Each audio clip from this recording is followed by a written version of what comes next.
Hello guys, चलो revision करते हैं। Lesson number 2 is matter around us pure. ये चैप्टर काफ़ी इंटरेस्टिंग होने वाला है क्योंकि हम इसे एक तो सपोर्टिंग से पढ़ रहे हैं, दूसरा हम इसमें वही चीज़ पढ़ेंगे जो एग्ज़ाम में आएंगी। हमें ये पूरा चैप्टर नहीं पढ़ना। मैं आपको आपके स्कूल के टीचर्स की तरह नहीं पढ़ाऊँगा कि हमें पूरा चैप्टर पढ़ाना है। हमें केवल वही पढ़ना है जो एग्ज़ाम में आएगा। आई प्रॉमिस, जो एग्ज़ाम में आएगा हम केवल वही पढ़ेंगे, बाकी चीज़ों को हम क्रॉस करते जाएंगे। तो चलिए क्रॉस करते करते चैप्टर को पढ़ते हैं। सबसे पहले तो हमें इसमें से कुछ भी नहीं पढ़ना है। अब हम आगे चलते हैं। तो चलिए हम आ गए हैं जहाँ से हमें पढ़ना है, और हमें पढ़ना है what is a mixture. Mixture क्या होता है? अब डेफिनेशन तो इसकी यहाँ से लिखी हुई है, आप इसे याद करके पेपर में लिख देंगे, लेकिन डेफिनेशन याद तभी होगी जब आपको उसकी हिंदी पता हो। तो चलिए मैं आपको मिक्सचर की हिंदी बता देता हूँ। जब भी हम किसी भी दो चीज़ों को मिलाते हैं, चाहे हम नमक या चीनी मिलाएं, चाहे हम पानी या चीनी मिलाएं, चाहे हम पानी में मिट्टी डाल दें, या फिर हम नमक के साथ थोड़ा सा धनिया डाल दें, या फिर हम हल्दी मिक्स कर दें, कुछ भी, तो वो हमारा है मिक्सचर। अब आप मुझे बताइए, आपकी मम्मी घर पर जो सब्जी बनाती हैं, क्या वो मिक्सचर है या नहीं? क्योंकि उसके अंदर हम हल्दी डालते हैं, नमक डालते हैं, मिर्च डालते हैं, पानी डालते हैं, सब्जी डालते हैं और भी सारे आइटम्स डालते हैं, तो वो एक मिक्सचर है। इसी तरह से गर्मियों के अंदर आप शिकंजी पीते हैं जिसमें पानी के साथ साथ चीनी, नमक और नींबू भी होता है, वो भी एक मिक्सचर है। उसी तरह से अगर आप पानी में मिट्टी डालते हैं तो वो भी एक मिक्सचर है, और अगर आप पानी के अंदर चीनी डालते हैं तो वो भी मिक्सचर है। अगर आप दूध में चीनी डालते हैं तो वो भी मिक्सचर है। मतलब बहुत सारे मिक्सचर्स के एग्जाम्पल आपको मिल जाएंगे आसपास के अंदर। चलिए तो अब हम आगे चलते हैं। आपको पता है कि मिक्सचर्स के बारे में तो आपको मैंने बता दिया कि जब भी हम दो चीज़ों को या दो से ज़्यादा चीज़ों को आपस में मिला देते हैं तो उसे मिक्सचर कहते हैं। लेकिन कुछ चीज़ें ऐसी होती हैं जो मिलने के बाद में अच्छी तरीके से घुल जाती हैं और हमें दिखाई नहीं देती हैं। जैसे अगर हम पानी में चीनी मिला दें या दूध में चीनी मिला दें तो वो हमें दिखाई नहीं देगी, वो प्रॉपरली घुल जाएगी, तो वो भी एक मिक्सचर है। और दूसरा, अगर हम पानी में मिट्टी मिलाते हैं या बालू या रेत मिलाते हैं तो वो प्रॉपरली घुलता नहीं है। आप आधे घंटे बाद भी अगर देखेंगे तो भी आपको बालू अलग से दिखाई देगा पानी के अंदर। ये भी एक मिक्सचर है क्योंकि हमने दो चीज़ों को मिलाया है। तो जब भी हम दो या दो से ज़्यादा चीज़ों को मिलाते हैं तो उसे हम मिक्सचर कहते हैं। लेकिन ये ज़रूरी नहीं है कि सारे मिक्सचर पानी में घुल जाएँ। कुछ मिक्सचर्स घुल जाते हैं, दिखाई नहीं देते, और कुछ दिखाई देते हैं। कुछ विजुअल होते हैं, कुछ नॉन विजुअल होते हैं। तो जो मिक्सचर दिखाई नहीं देते, जैसे अगर मैंने एक गिलास पानी लिया, उसमें मैंने चीनी डाली थी आधे घंटे पहले, लेकिन अब वो दिखाई नहीं दे रही है, तो इस तरह के मिक्सचर्स को हम बोलते हैं होमोजीनियस मिक्सचर। ओके। और जो मिक्सचर हमें दिखाई देते हैं, जैसे पानी में अगर हमने बालू मिला दी है या रेत या मिट्टी मिला दी है, तो उसे हम बोलते हैं हेट्रोजीनियस मिक्सचर। तो गाइज, उम्मीद करता हूँ कि आपको ये दोनों डेफिनेशंस भी याद हो जाएंगी बहुत इजीली। आप पेपर में अपने मन से बना के भी लिख सकते हैं, कोई ज़रूरी नहीं है कि आप यही डेफिनेशंस याद करें, ट्रस्ट मी। चलिए अब आगे चलते हैं। अब हम पढ़ेंगे सॉल्यूशन। सॉल्यूशन क्या होता है? तो इसके अंदर सबसे पहले तो हमें ये लाइन नहीं पढ़ना बिल्कुल भी, हम बस ये वाली लाइन पढ़ेंगे, ठीक है। Solution, a solution is a homogeneous mixture of two or more substance, example नींबू, पानी, सोडा। अगर आप नींबू को पानी और सोडा में डालेंगे, अगर आप पानी फिर सोडा और फिर नींबू उसमें डालते हैं तो वो एकदम मिक्स हो जाता है, वो होता है होमोजीनियस मिक्सचर। अब होमोजीनियस मिक्सचर क्या होता है? मैंने भी आपको ऊपर बताया था कि होमोजीनियस मिक्सचर वो होते हैं जिनमें हम दो या दो से अधिक चीज़ों को मिलाते हैं तो वो बिल्कुल दिखाई नहीं देते हैं, एकदम गायब हो जाते हैं, जैसे पानी में चीनी या नमक का मिलाना। तो आप ये समझ लीजिए कि होमोजीनियस मिक्सचर का ही दूसरा नाम होता है सॉल्यूशन। अगर कोई आपसे पूछता है क्लास में कि सॉल्यूशन क्या है, तो आप बोल देना कि होमोजीनियस मिक्सचर को ही सॉल्यूशन कहते हैं। फिर वो पूछेगा यार होमोजीनियस मिक्सचर क्या है, तो आप बोल देना कि ऐसा मिक्सचर जिसमें कुछ भी विजुअलिटी नहीं होती, यानी कुछ भी दिखाई नहीं देता मिक्स करने के बाद में, उसे हम होमोजीनियस मिक्सचर कहते हैं। दैट्स ऑल गाइस, बस इतना ही तो करना है आप लोगों को। चलिए अब हम पढ़ते हैं सॉल्यूट और सॉल्वेंट। सॉल्यूट के नीचे लिखा है सब्सटेंस डिसॉल्व्ड, और सॉल्वेंट के नीचे लिखा है सब्सटेंस इन विच डिसॉल्व्ड। आप ऐसे समझ लीजिए कि सॉल्वेंट वो चीज़ होती है जिसमें हम कोई चीज़ मिक्स करते हैं, जैसे पानी। अक्सर चीज़ों को हम पानी मिक्स करते हैं, चीनी तो पानी में डालेंगे, नमक तो पानी में डालेंगे, नींबू तो पानी में डालेंगे, सब्जी उबालनी है घर में तो भी पानी में डालेंगे, चावल बनाने हैं तो भी उसको पानी में डालेंगे। तो लगभग हम सभी चीज़ें पानी में डालते हैं। तो सॉल्वेंट का मतलब हो गया वाटर, यानी वो चीज़ जिसमें हम किसी चीज़ को डालते हैं। और सॉल्यूट का मतलब हो गया वो चीज़ जिसे पानी में डाला जाता है। सॉल्वेंट का मतलब वाटर हो गया जिसमें हम सब चीज़ों को डालते हैं, और सॉल्यूट का मतलब वो चीज़ जिसे पानी में डाला जाता है। फॉर एग्जाम्पल, अगर आप पानी में चीनी डालते हैं तो पानी जो था वो सॉल्वेंट है और चीनी जो है वो सॉल्यूट है। ऐसे ही अगर आप पानी में चावल को डालते हैं उबालने के लिए तो पानी जो है वो सॉल्वेंट है और जो चावल है वो सॉल्यूट है। I hope so it is clear guys. हुआ ना क्लियर? चलिए अब आगे चलते हैं। तो आगे अब हम बात करने वाले हैं टाइप्स ऑफ मिक्सचर्स की, true, colloidal and suspension. Guys पहली बात तो एग्जाम में क्वेश्चन कैसे पूछा जाएगा वो मैं आपको बता देता हूँ। Right the 5 difference between true and colloidal solutions, या फिर right the 5 difference between colloidal and suspension, या फिर right the 5 difference between true and suspension. तो कुछ इस तरीके से आपसे 5 डिफरेंस पूछे जाएंगे। ये क्वेश्चन एग्जाम में 5 मार्क्स का आता ही आता है, या तो आपके यूटी में आएगा या फिर आपके एग्जाम्स में आएगा। अब आपको यकीन नहीं होगा कि इसमें टोटल 9 पॉइंट्स दिए हुए हैं। देखिए यहाँ पर टोटल हमें 9 पॉइंट्स तक ये दिया हुआ है और एग्जाम में हमें केवल 5 पॉइंट्स ही लिखने हैं। तो क्यों हम 9 पॉइंट्स याद करें? अक्सर बच्चे बॉक्स देख के गड़बड़ा जाते हैं कि वो कहते हैं यार 9 पॉइंट्स हैं, इतने सारे याद करने हैं। अरे नहीं गाइस, केवल 5 पॉइंट्स याद करने हैं। और याद क्यों करने हैं? आधे से ज़्यादा तो आपको याद ही हैं। चलिए बस आपको इनका पहला पॉइंट पहले याद करना है। तो पहले आप ट्रू सॉल्यूशन का फर्स्ट पॉइंट याद करेंगे, कोलाइडियल का और सस्पेंशन का फर्स्ट पॉइंट याद करेंगे। फर्स्ट पॉइंट में क्या बात की गई है? इनके साइज की बात की गई है। जितने भी ट्रू सॉल्यूशंस होते हैं उनके साइज जो होते हैं वो 10⁻⁹ से भी छोटे होते हैं, मतलब बहुत ज़्यादा छोटे साइज के होते हैं ये ट्रू सॉल्यूशंस। कोलाइडियल उनका साइज दिया हुआ है 10⁻⁹ टू 10⁻⁶, और सस्पेंशन का दिया हुआ है एरो लगा करके 10⁻⁶। ये सबसे बड़े होते हैं इनके पार्टिकल्स। अब आपको जो फर्स्ट पॉइंट है, अगर आप इसमें केवल इनका साइज लिख देंगे ना 10⁻⁹ लेस 10⁻⁹ टू 10⁻⁶ कोलाइडियल के लिए और सस्पेंशन के लिए 10⁻�6, अगर आप केवल साइज लिख देंगे फर्स्ट पॉइंट में तो भी आपका एग्जाम में चल जाएगा।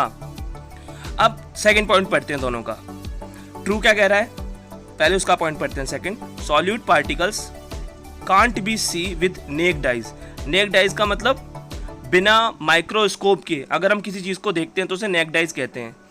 गाइज मैंने तो आज तक अपनी लाइफ में कभी माइक्रोस्कोप का यूज़ नहीं किया। हाँ, स्कूल्स में किया था एक बार, बाकी अपने डेली लाइफ में तो मैं या तो चश्मा लगा लेता हूँ या बिना चश्मा के ही चीज़ों को देखता हूँ। एंड आई होप सो आप भी ऐसा ही करते होगे। तो हम लोगों की दोनों की जो आइज़ हैं वो नेक्ड आइज रहती हैं हमेशा। तो जो चीज़ हमें नेक्ड आइज से नहीं दिखती, बहुत छोटी होती है, वो ट्रू सॉल्यूशन हो सकता है।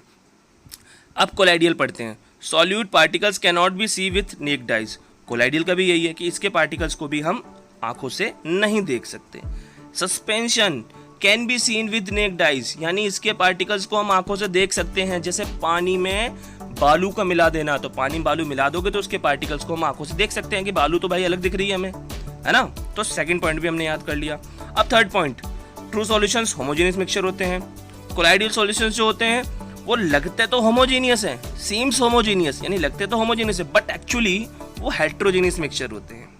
ओके, और सस्पेंशन जो होते हैं वो हेट्रोजेनियस मिक्सचर होते हैं। अब हेट्रोजेनियस और होमोजेनियस मिक्सचर क्या होता है ये मैंने आपको ऊपर बताया था एग्जांपल लेकर के, पानी और चीनी का और पानी और मिट्टी का।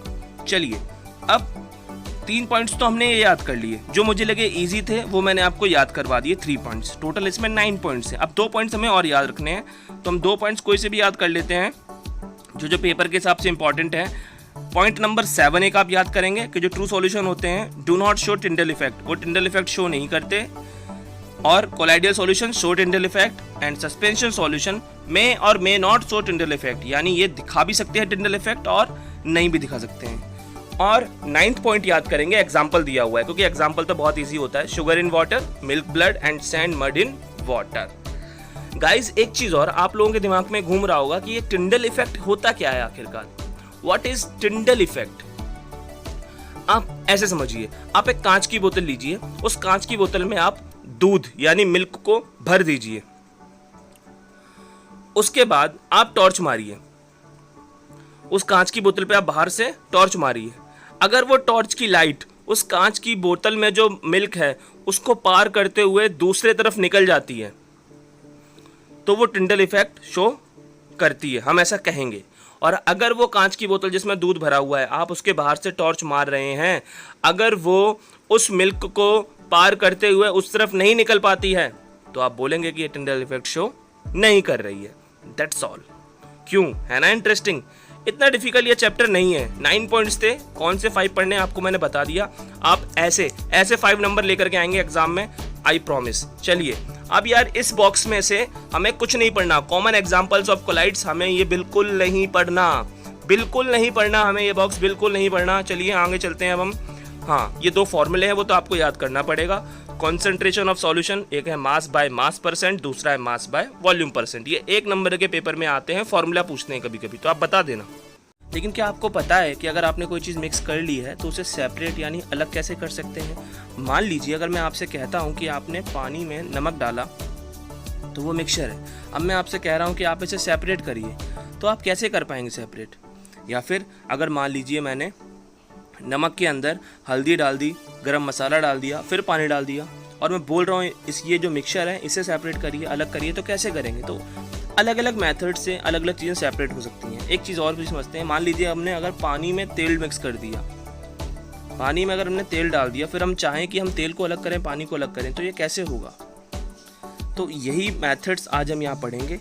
सबसे पहली बात, हमें हर मेथड का बेसिक प्रिंसिपल याद होना चाहिए, क्योंकि पेपर में जब भी कोई मेथड पूछा जाता है तो हमें 100% उसका बेसिक प्रिंसिपल लिखना होता है।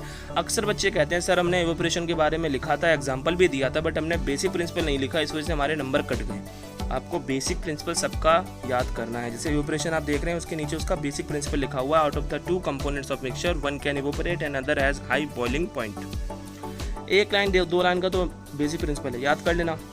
एग्जाम्पल्स आपको याद नहीं करना है इवेपोरेशन का, क्योंकि इवेपोरेशन का एग्जाम्पल कभी नहीं पूछा जाता, केवल बेसिक प्रिंसिपल पूछा जाता है, तो आप ये सब नहीं पढ़ेंगे और ना ही आपको ये डायग्राम बनाना है। इवेपोरेशन क्या होता है आपने फर्स्ट चैप्टर में पढ़ा ही होगा, बहुत ईजी है। क्या होता है इवेपोरेशन? कि जब भी हम पानी को डालते हैं फर्श पे तो वो सूख जाता है, उसे इवेपोरेशन कहते हैं। लेकिन क्या हम इवेपोरेशन से किसी चीज़ को सेपरेट कर सकते हैं? हाँ बिल्कुल कर सकते हैं। एक एग्जांपल लेते हैं कि आप एक गिलास लीजिए, उसमें पानी लीजिए, उस पानी में आप नमक मिलाइए, थोड़ा सा नमक नहीं, कम से कम 4-5 चम्मच नमक मिलाइए, आप उसे अच्छे से मिक्स कर लीजिए, फिर आप उसे जहाँ पर धूप आ रही है फर्श पर, वहाँ पर आप उसे पानी को फैला दीजिए और 2-3 घंटे का वेट करिए। आप देखेंगे सारा पानी सूख जाएगा और जो नमक था वो वहीं पर रह जाएगा सफ़ेद रंग की पपड़ी के फॉर्म में। तो ये था इवेपोरेशन मेथड से हम मिक्सचर्स को कैसे अलग करते हैं। अब हम चलते हैं सेंट्रीफ्यूगेशन पे। तो सेंट्रीफ्यूगेशन का पहले हम बेसिक प्रिंसिपल पढ़ लेते हैं। सेपरेशन ऑफ सब्सटेंस और particles on the basis of their density when mixed it rotated very fast, then denser particles are forced at the bottom and lighter particles stay above. अब centrifugation की basic principle तो ये है, लेकिन इस basic principle की हिंदी क्या है वो मैं आपको समझा देता हूँ। ओके, आपको पता होगा कि घरों के अंदर अक्सर हम लोग छाछ या मट्ठा बनाते हैं, या आपने कभी छाछ या मट्ठा बनाते हुए देखा होगा किसी को, शायद आपकी मम्मी हो या फिर आपके रिलेटिव्स में या आपके गांव में आपने किसी को देखा होगा कि किस तरह से हम छाछ और मट्ठे को बनाते हैं। तो उसके लिए हम एक मटका लेते हैं या कोई बर्तन लेते हैं, मटके के जगह पे हम उसमें पहले दूध जो है वो डाल देते हैं, भर देते हैं, थोड़ा पानी भी डाल देते हैं। उसके बाद फिर हम एक डंडा लेते हैं, उस डंडे को फिर हम घुमाते हैं उसके अंदर बहुत तेज़ी के साथ, जिससे छाछ या मट्ठा बन करके तैयार होता है। तो आप देखते हैं जब वो डंडा घुमाते हैं तो दूध के अंदर जो मक्खन होता है जो वो धीरे धीरे ऊपर आने लगता है दूध के, और उस मक्खन को निकाल के हम अलग करते जाते हैं और हम उसे घुमाते जाते हैं। हम तब तक घुमाते रहते हैं जब तक कि उस दूध में से सारा मक्खन ऊपर ना आ जाए और हम उसे निकाल के अलग ना कर लें। जब दूध में से मक्खन पूरी तरह से अलग हो जाता है तो जो बचता है उसे हम मट्ठा यानी छाछ कहते हैं। लेकिन दूध से मक्खन ऊपर कैसे आता है? जब हम दूध को बहुत तेज़ी से घुमाते हैं, तेज़ी से घुमाने को ही हम इंग्लिश में बोलते हैं सेंट्रीफ्यूगेशन। याद रखिएगा, सेंट्रीफ्यूगेशन का मतलब होता है तेज़ी से घुमाना, है ना? बहुत ट्रिक अच्छे से याद हो गया ना? सेंट्रीफ्यूगेशन का मतलब तेज़ी से घुमाना। तो हम जब भी किसी को तेज़ी से घुमाते हैं दूध को, तो जो उसके नीचे जो मक्खन होता है जो कि बहुत हल्का होता है, मक्खन हल्का होता है और जो दूध होता है वो थोड़ा ज़्यादा गाढ़ा होता है, इसलिए दूध ऊपर रहता है क्योंकि दूध की डेंसिटी हाई होती है। डेंसिटी का मतलब होता है गाढ़ापन। क्या होता है डेंसिटी का मतलब? गाढ़ापन। डेंसिटी माने गाढ़ापन। तो जो दूध होता है उसकी डेंसिटी ज़्यादा होती है और जो मक्खन होता है उसकी डेंसिटी यानी गाढ़ापन बहुत कम होता है, इसलिए वो नीचे रहता है। लेकिन जब हम घुमाते हैं, सेंट्रीफ्यूगेशन करते हैं मिल्क का, दूध का, तो क्या होता है कि जिसकी डेंसिटी लो होती है मक्खन की वो ऊपर आ जाता है और जिसकी डेंसिटी ज़्यादा होती है किसकी, दूध की, वो नीचे रह जाता है। तो इस तरह से हम सेंट्रीफ्यूगेशन से मक्खन को अलग कर देते हैं और दूध को अलग कर देते हैं। मक्खन को हम कर्ड या क्रीम बोल सकते हैं, ठीक है। अब आप यहाँ पर देखिए, ये फोटो में आप देख रहे हैं लाइटेस्ट, लाइटर और डेंसेस्ट। इसमें दिखाया गया है कि जो सबसे हल्का है मक्खन वो ऊपर आ गया, जो सबसे नीचे है वो दूध वो नीचे आ गया। लेकिन आप कलर पे मत जाइएगा, आप सोचेंगे दूध जो है वो रेड कलर का कैसे हो सकता है। इन्होंने तो डायग्राम बना के दे दिया है, मैंने आपको जो एग्जाम्पल समझाया था आप बस उसे ध्यान में रखिएगा। ये डायग्राम हमें नहीं पढ़ना है एग्जाम में। एग्जाम्पल आपको याद रखना है, सेपरेशन क्रीम फ्रॉम मिल्क, मक्खन दूध से अलग करेंगे तो सेंट्रीफ्यूगेशन से करेंगे। अच्छा, कई बार पेपर में सीधे नहीं पूछता, देखो एक तो सीधे पूछ देगा व्हाट इज सेंट्रीफ्यूगेशन, तो आपने उसका बेसिक प्रिंसिपल लिख दिया, एग्जाम्पल डाल दिया कि भैया ये होता है सेंट्रीफ्यूगेशन। कभी कभी वो क्या करेगा, आपको एग्जाम्पल देगा कि सेपरेटिंग क्रीम फ्रॉम मिल्क, इसमें कौन सा मेथड लगेगा, आप बोलेंगे सेंट्रीफ्यूगेशन। फिर वो पूछेगा इसका बेसिक प्रिंसिपल क्या है, फिर आप बेसिक प्रिंसिपल लिखोगे। फिर वो बोलेगा इसका एक एक्स्ट्रा एग्जाम्पल दो, फिर आपको एक एक्स्ट्रा एग्जाम्पल भी देना पड़ेगा। तो एक्स्ट्रा एग्जाम्पल के लिए तो आप यहाँ पे देख रहे हैं एप्लीकेशंस। एप्लीकेशंस का मतलब दरअसल एग्जाम्पल्स ही होता है, यूजेस ही होता है। तो यहाँ पे 3 एक्स्ट्रा यूज लिखे पड़े हैं कि यूरिन टेस्ट के अंदर हम यूज़ कर सकते हैं सेंट्रीफ्यूगेशन का। बटर अगर अलग करना है हमें क्रीम से तो भी हम सेपरेशन का यूज़ कर सकते हैं। और थर्ड पॉइंट में लिखा हुआ है अगर हमें वॉशिंग मशीन के अंदर पानी बाहर निकालना है कपड़ों से तो भी हम सेंट्रीफ्यूगेशन का इस्तेमाल कर सकते हैं। यानी वॉशिंग मशीन, जब कपड़े वॉशिंग मशीन में धुल जाते हैं तो वॉशिंग मशीन में जो दूसरा बॉक्स होता है जहाँ पे कपड़े सूखते हैं उस बॉक्स में, तो वहाँ पर दरअसल सेंट्रीफ्यूगेशन ही होता है प्रोसेस अंदर उसके, ठीक है। अब हम थर्ड मेथड पढ़ने वाले हैं, सेपरेशन बाय सेपरेटिंग फनल। अब सेपरेटिंग फनल क्या होती है, तो ये इसका डायग्राम है और ये डायग्राम आपको पेपर में बनाने के लिए वो पूछ सकता है, वो कह सकता है कि आप सेपरेटिंग फनल का डायग्राम पेपर में बनाइए। सबसे पहले तो आप इसका बेसिक प्रिंसिपल याद करेंगे, 2 इमिजिबल लिक्विड्स। अब यहाँ पर एक वर्ड है आपको याद रखना है, इमिजिबल लिक्विड्स। मिजिबल नहीं है, ये आई एम लगा हुआ है उसके आगे। मिजिबल के आगे क्या लगा हुआ है बच्चों, आई एम, तो ये इमिजिबल हो गया। तो जितने भी इमिजिबल लिक्विड्स होते हैं, ब्रैकेट में क्या लिखा है, which do not dissolve in each other, जो एक दूसरे में डिजॉल्व नहीं होते। फॉर एग्जाम्पल पानी और तेल, आप डाल के देख लीजिएगा एक गिलास में पानी और फिर तेल, वो आपस में घुलते नहीं हैं, तेल ऊपर रहता है पानी नीचे रहता है, ठीक है। तो जब ऐसे मिक्सचर होते हैं जो कि इमिजिबल होते हैं, जो कि आपस में घुल नहीं पाते प्रॉपर्ली, अगर उन्हें सेपरेट करना है तो हम यूज़ करते हैं सेपरेटिंग फनल का। बहुत ईजी है, क्यों, क्योंकि आपको पता है। आप एक काम करिए, इसमें क्या करना होता है, सेपरेटिंग फनल में जो मिक्सचर होता है पानी और तेल का वो हम इस सेपरेटिंग फनल में डाल देते हैं। ये जो डायग्राम है ये पूरा सेपरेटिंग फनल का ही डायग्राम है। एक बर्तन मान लो या आप औजार मान लो या एक मशीन मान लो जिसे हम सेपरेटिंग फनल कहते हैं, तो इसमें हमने वो मिक्सचर डाल दिया जिसमें पानी और तेल मिक्स था।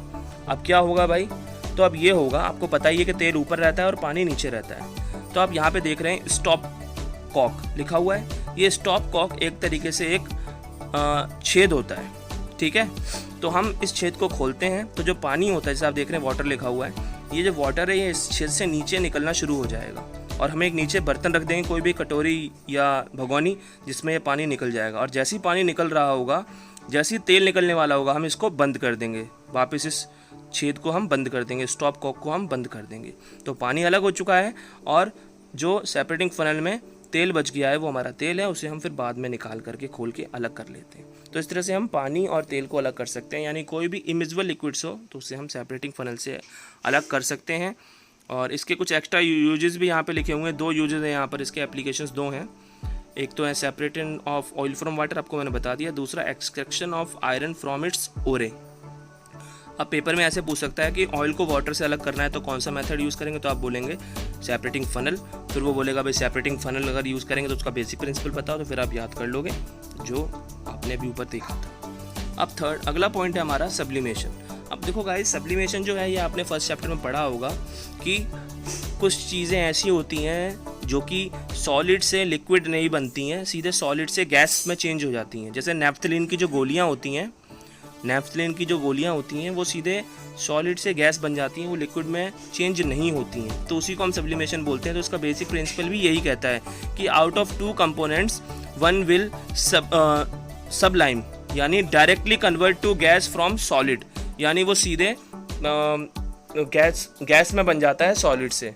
वो पानी नहीं बनता। अब इसका एग्जाम्पल जो है बहुत लंबा दिया हुआ है 2 लाइन का, आप 2 लाइन का एग्जाम्पल नहीं पढ़ेंगे तो ज़्यादा अच्छा होगा। आपको शॉर्ट में बस इसमें ये पढ़ लेना है एग्जाम्पल में, NH4Cl यानी अमोनियम क्लोराइड एंड NaCl यानी कॉमन सॉल्ट, अगर ये मिक्स है और हम इन्हें सेपरेट अगर करना चाहते हैं तो उसके लिए हमें सब्लिमेशन का इस्तेमाल करना होगा। कुछ एग्जाम्पल यहाँ पर और भी दिए हैं, एप्लीकेशन देखिए नीचे, सबसे नीचे, कैम्फर, नैप्थलीन, आर्सेलन, NH4Cl कैन सबलाइन, यानी अगर इनमें से कोई भी वर्ड पेपर में पूछ लेता है, बोलता है कौन सा मेथड लगेगा इसके अंदर, चाहे कैम्फर हो या नैप्थलीन हो, तो आप सीधे एक ही मेथड बोलेंगे यहाँ पर, सब्लिमेशन, ठीक है। और इसका डायग्राम की ज़रूरत नहीं है, पेपर में नहीं पूछेगा।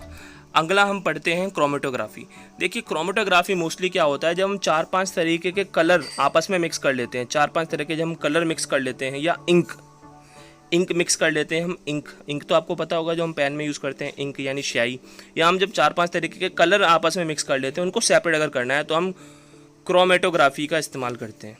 देखिए गाइज, मैं आपको ये कितना भी समझा दूँ लेकिन ये तो भी आपके समझ में नहीं आएगा, क्योंकि ये तभी समझ में आ सकता है गाइज जब आपको लैब में ले जा करके प्रैक्टिकली समझाया जाए कि कैसे होगा। तो हम क्या करें, तो सिंपल सी बात है, इसका बेसिक प्रिंसिपल आपको दिख रहा है, 2 लाइन का है, आपको बहुत इजीली याद हो जाएगा, क्योंकि मैंने बता दिया कि कलरफुल कंपोनेंट्स अगर होते हैं, मिक्सचर होते हैं, तो उनको अलग कर सकते हैं हम इस मेथड से, यानी कलर एक साथ आ गए हैं तो उनको हम इस मेथड से मिक्स कर सकते हैं। तो बस ये 2 लाइन याद कर लीजिए इसकी बेसिक प्रिंसिपल की, और इसकी जो एप्लीकेशंस हैं वो याद कर लीजिए। आपको डायग्राम याद नहीं करना, इसकी जो 3 एप्लीकेशंस हैं वो आप याद कर लीजिएगा।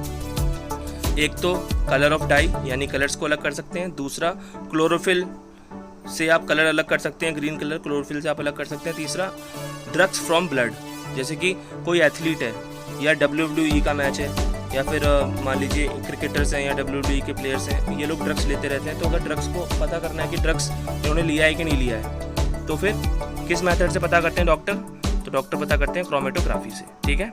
अब हम आगे चलते हैं, डिस्टिलेशन के बारे में पढ़ते हैं। तो ये डिस्टिलेशन का बेसिक प्रिंसिपल तो यहाँ पे लिखा हुआ है। डिस्टिलेशन का जो बेसिक प्रिंसिपल्स है इसमें देखिए पढ़ते हैं थोड़ा सा। पहली बात तो इसका डायग्राम आपको नहीं बनाना, स्वेर आपको नहीं बनाना डायग्राम, ये फालतू बुक में दिया हुआ है।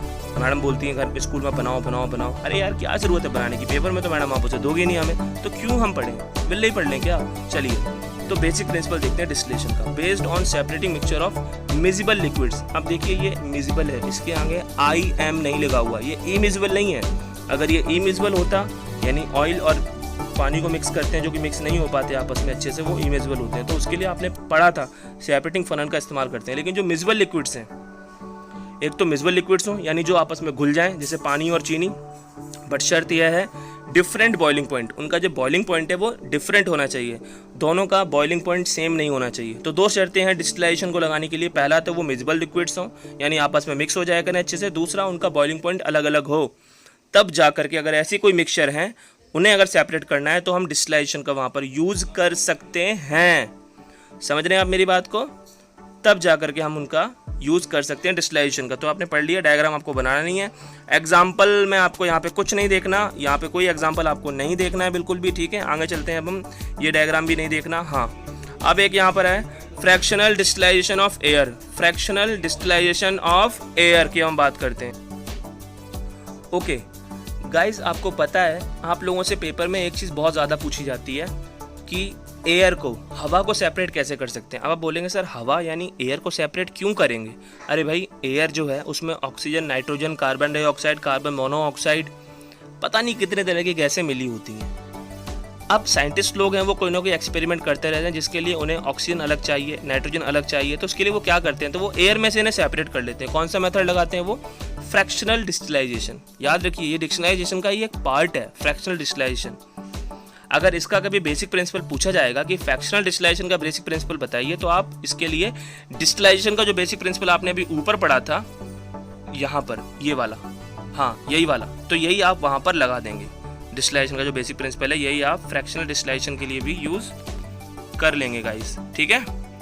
चलिए, तो इससे हम एयर को सेपरेट कर सकते हैं। अब कुछ यूजेस इसके और भी लिखे हुए हैं, लिखा है ना some of applications of fractional distillation, तो इसमें 4 यूजेस हैं।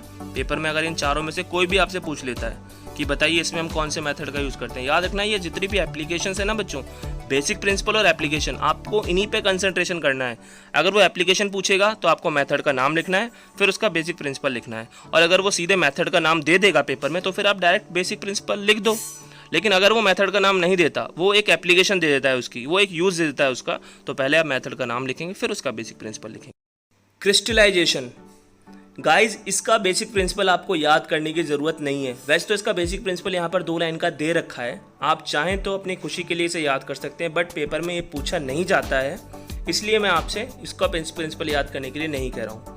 और ना ही आपको इसका कोई एग्जाम्पल पढ़ना है, आपको इसमें पढ़ना है बस ये वाला पॉइंट। हाँ जी, ये वाला point, why is crystallization better than evaporation, ये बहुत इंपॉर्टेंट है। इसके 2 पॉइंट से आप पढ़ लीजिए कि क्रिस्टलाइजेशन जो मेथड है ये इवोपोरेशन से अच्छा क्यों है। पहला point, some solid decompose or get charge upon heating to dryness during evaporation.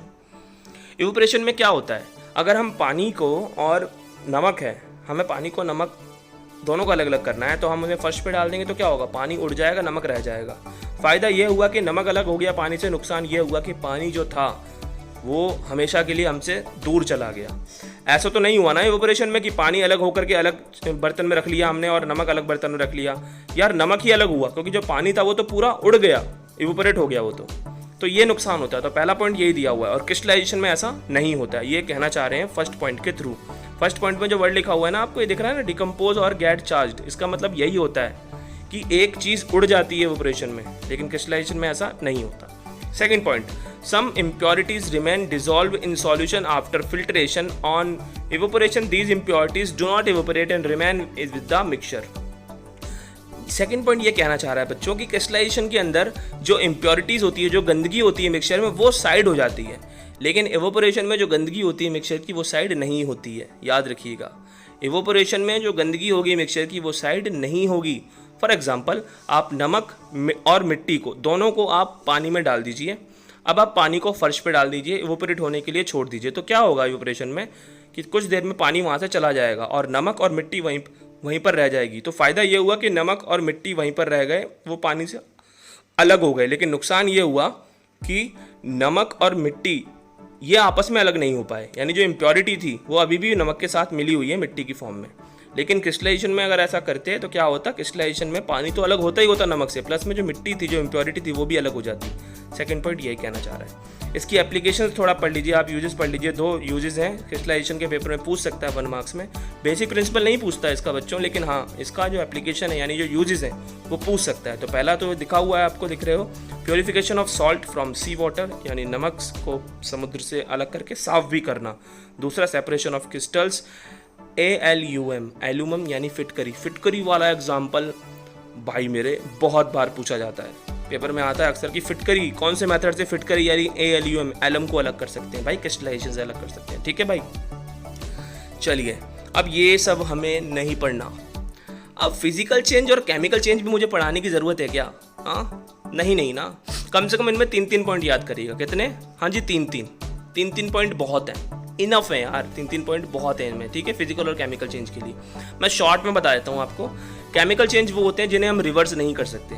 जैसे कि अगर आपने लकड़ी को जलाया, एक लकड़ी आपने जला दी, क्या आप उसे दोबारा से वही लकड़ी बना सकते हो जो जलने से पहले थी? आप बताओ मुझे, नहीं बना सकते, तो वो केमिकल चेंज है। लेकिन एक बर्फ़ है, आपने उसको पिघला दिया, क्या आप उसे दोबारा बर्फ़ बना सकते हो? ऑफ कोर्स यार, फ्रिज में रख दो, रेफ्रिजरेटर के अंदर, वो फिर से बर्फ़ बन जाएगी। तो वो रिवर्स हो सकता है, तो वो फिजिकल चेंज है, और वो रिवर्स नहीं हो सकता, तो वो केमिकल चेंज है। ओके गाइज, चलिए आगे चलते हैं अब हम। Metal, non metal, metalloids. Okay, चलिए इसे पढ़ते हैं अब हम, मेटल, नॉन मेटल और मेटलॉइड्स को। मेटल होते हैं हमारे iron, copper, aluminium, gold, silver, हाँ, मैग्नीशियम, सोडियम, पोटेशियम, बहुत सारे। नॉन मेटल में क्या आता है? जितनी भी गैसेज हैं, oxygen, nitrogen, carbon dioxide, carbon monoxide, जितनी भी गैसेज हैं, पहली बात तो वो सारे नॉन मेटल में आते हैं। दूसरी बात, जितने भी प्लास्टिक के सामान हैं, लकड़ी के सामान हैं, वो सारे नॉन मेटल में आते हैं। तो 3 चीज़ें आप समझ लीजिए नॉन मेटल में आती हैं। एक तो प्लास्टिक के सारे सामान, लकड़ी के सारे सामान, और सारी की सारी गैसेज वो आती हैं नॉन मेटल में। और जो बाकी जितना भी बच गया ना, वो सब आता है मेटल में। लोहे के सामान, सोना, चांदी, जो भी है, तांबा, पीतल, है ना। मेटलॉइड्स क्या होता है? तो पढ़ते हैं जरा metalloids. Metalloids have intermediate properties between metal and non metal. Oh come on, पता नहीं अंग्रेजी में क्या लिख दिया इन्होंने, है ना। चलिए हिंदी में समझते हैं। अगर हम मेटल और नॉन मेटल को मिक्स कर दें और फिर हम कोई चीज़ बना दें तो उसको बोलते हैं मेटलॉइड्स। बिल्कुल सही सुना आप लोगों ने। अगर हम मेटल और नॉन मेटल को मिक्स कर दें फिर हम कोई चीज़ बना दें तो उसे बोलते हैं मेटलॉइड्स। ठीक है, चलिए अब हम आगे चलते हैं। तो मेटल की अब हम थोड़ा प्रॉपर्टीज़ भी देख लेते हैं। पहला पॉइंट लिखा है मेटल जो होता है वो लस्ट्रस होता है। लस्ट्रस का मतलब होता है कि मेटल्स में चमक होती है। ऑफकोर्स यार लोहे में चमक होती है, लोहे को आप घिसो उसमें चमक हो जाती है। जब किसी घर में नई नई स्टील की रेलिंग लगती है, किसी घर में नया नया लोहे का गेट लगता है किसी घर में, स्टील नहीं, स्टील तो आपकी मेटलॉइड्स होती है। हाँ जी बच्चों, स्टील मेटलॉइड्स होती है, यानी वो मेटल और नॉन मेटल को मिक्स करके बनाई जाती है। मेटल्स की बात कर रहे हैं हम लोग, लोहे की, तांबे की, इन सब की। तो मेटल्स जो होते हैं उनमें लस्टर होती है, चमक होती है। नॉन मेटल में कोई चमक नहीं होती। मेटल्स जो होते हैं वो मेलेबल होते हैं, यानी हम उन्हें पिघला सकते हैं, खींच सकते हैं। नॉन मेटल्स जो होते हैं वो मेलेबल नहीं होते। अगर आप प्लास्टिक को पिघलाओगे तो प्लास्टिक बचेगी ही नहीं। जो अपने घर में पॉलीथीन होती है जिनमें सब्जियां आती हैं प्लास्टिक की होती हैं, उन्हें पिघला के देखो एक बार, वो बचेगी ही नहीं पॉलीथीन, बिल्कुल ही एकदम ही पिघल के ख़त्म हो जाएगी। ठीक है। मेटल्स जो होते हैं वो सोरोनस होते हैं। सोरोनस का मतलब ये होता है कि अगर आप मेटल पर किसी डंडे से या किसी चीज़ से मारोगे तो आवाज़ आएगी। जैसे स्कूल की घंटी लोहे की बनी होती है ना, क्यों? क्योंकि जब उसको हम बजाते हैं घंटी को तो बहुत तेज़ आवाज़ आती है। लेकिन नॉन मेटल सोनोरस होते हैं। कभी आपने देखा है किसी स्कूल की जो घंटी है वो प्लास्टिक के किसी डिब्बे से बनी हो और डिब्बा पीट रहे हैं, चलो भाई इंटरवल हो गया, लंच हो गया, कुछ होता है क्या? चलिए अगला पॉइंट पढ़ते हैं। मेटल्स जो होते हैं वो गुड कंडक्टर होते हैं इलेक्ट्रिसिटी के, यानी उनमें लाइट जा सकती है, इधर से उधर जा सकती है। जैसे तांबे का तार है, लोहा है, लोहे में अगर आप लाइट तार लगा दो लोहे के अंदर और बिजली चालू कर दो स्विच से तो लोहा करंट मार सकता है, यानी इन सब में लाइट जा सकती है। लेकिन नॉन मेटल जो होते हैं वो बैड कंडक्टर होते हैं, यानी कि आपने देखा होगा जब भी खंबे पे किसी की लाइट ख़राब हो जाती है तो वो लकड़ी का डंडा लेके जाता है लाइट ठीक करने के लिए। लोहे का डंडा लेकर के तो नहीं जाता ना, लकड़ी का लेकर जाता है, क्योंकि लकड़ी जो होती है वो बैड कंडक्टर होती है। और लास्ट पॉइंट इनमें एग्जांपल दिया हुआ तो आप लोग पढ़ ही लोगे। मिक्सचर और कंपाउंड के बारे में आपके यहाँ पे डिफरेंसेस हैं, इन्हें आप पढ़ लेना। ये पांच डिफरेंस आपको याद रखने पड़ेंगे। देखिए 5 डिफरेंसेस हैं, पेपर में आते ही आते हैं। मिक्सचर के बारे में मैंने आपको बता दिया था। कंपाउंड आप लोग जानते ही होंगे, मैम ने आपको बताया होगा। कंपाउंड तो बहुत ईजी होता है गाइस, ठीक है। तो आप ये पढ़ लेना, क्योंकि वीडियो ज़्यादा लंबी हो जाएगी इसलिए मैं नहीं पढ़ा रहा, लेकिन हाँ ये बता रहा हूँ कि आपको ये पूरा पढ़ना पड़ेगा। मिक्सचर और कंपाउंड में 5 डिफरेंस, ठीक है। और इसी के साथ आपका चैप्टर खत्म होता है। वीडियो अच्छी लगी हो तो लाइक करें, चैनल को सब्सक्राइब करें।